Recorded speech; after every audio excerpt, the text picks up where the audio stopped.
So, to understand track limits, we first need to understand how we got to this point.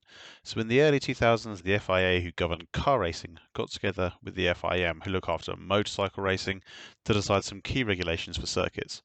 This was because car and motorcycle racing share quite a few circuits, so a common standard would help everyone. One of the outcomes of this was that tarmac runoff was deemed safer for all concerned as opposed to grass, gravel, whatever. They also agreed some ideal specifications for things like edges of the circuit, curbs, air fencing, blah, blah, blah. So curbs and white lines are there to define the edges of the track. So on the straights, generally the edge of the track is defined by the white line. In corners and on corner entry and corner exits, you have curbs. Curbs have been around for a long time and they are safer for all, specifically around corners, than just having a hard edge that goes straight to grass. So imagine if a succession of their riders are dragging their knee through the dirt. If the curb wasn't there, you could drag debris onto the track, dig a big rut, or if a rider simply makes a mistake, runs a bit wide on exit, gets pushed a little bit tight on entry, the curb is there to keep the riders safe, fundamentally. The curbs are also painted for visibility and have a texture like a sawtooth type texture for a lot of the curbs, or they mix sort of sand into the paint. But as a byproduct of this texture and being painted, they naturally have less grip than normal tarmac in dry conditions. In wet conditions, they generally don't run the curbs in wet conditions, so we're specifically talking about dry conditions.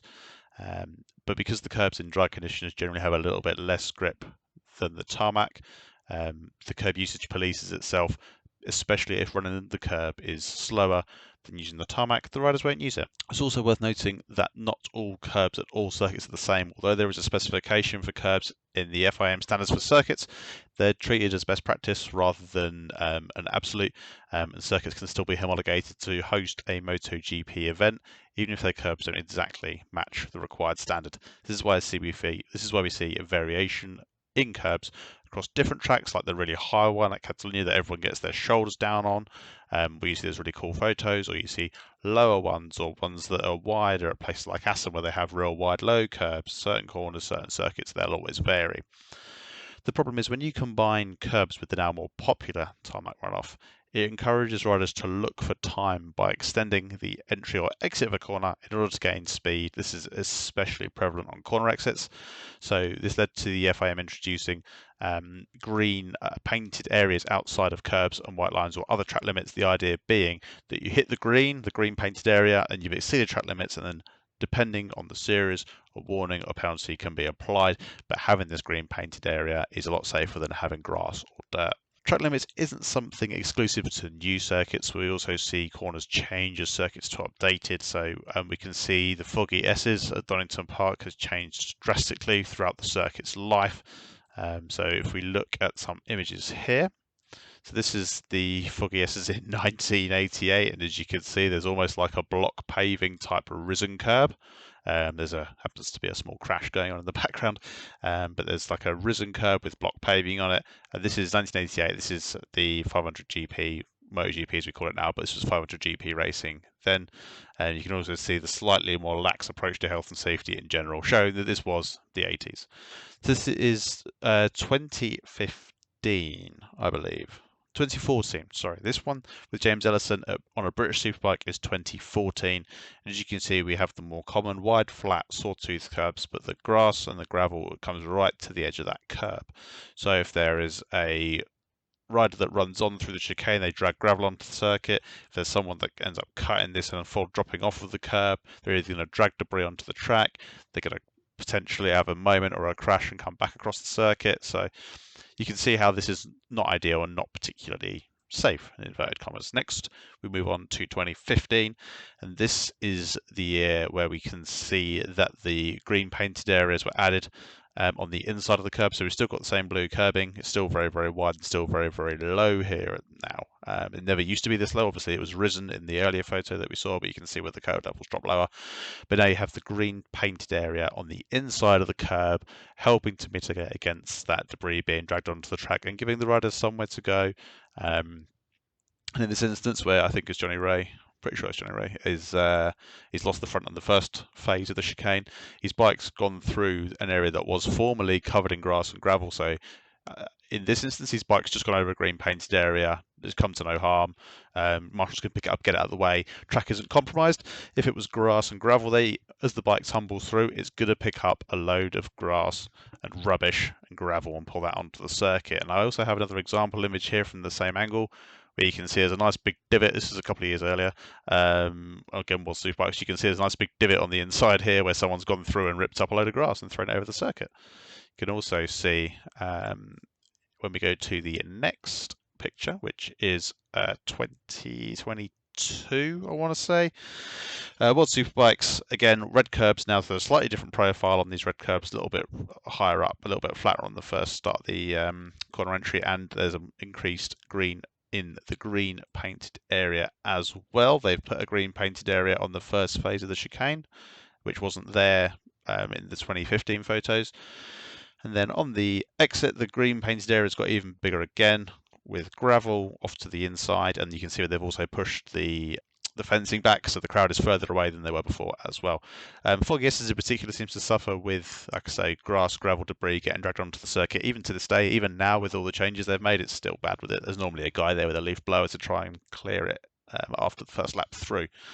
But I hope this sort of shows you how one corner has changed drastically at an established circuit over the circuit's lifetime with just improvements in safety standards.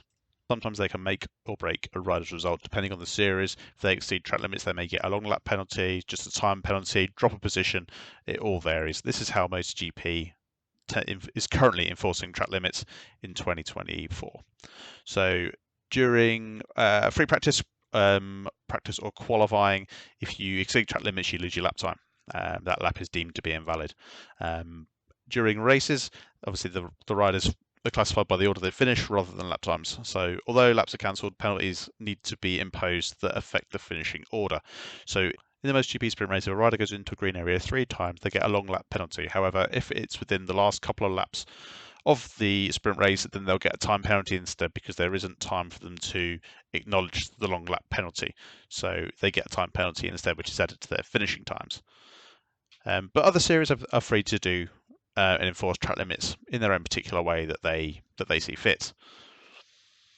There have been several other attempts to enforce track limits. At Imola, they use the hose pipes. They have like little hose pipes they put on the inside of chicanes. And they have also had massive drop-offs at the edges of curbs at Indianapolis, and they're using temporary curbs on the oval. On the exits, if you ran too wide on the exit, you would actually just drop off the edge of the curb, which is not especially safe, but it's one way to enforce it, I suppose. And they also use sausage curbs at some circuits as well. The much maligned sausage curb, which is just as much of a pain in the ass for motorcycle races as it is for car drivers.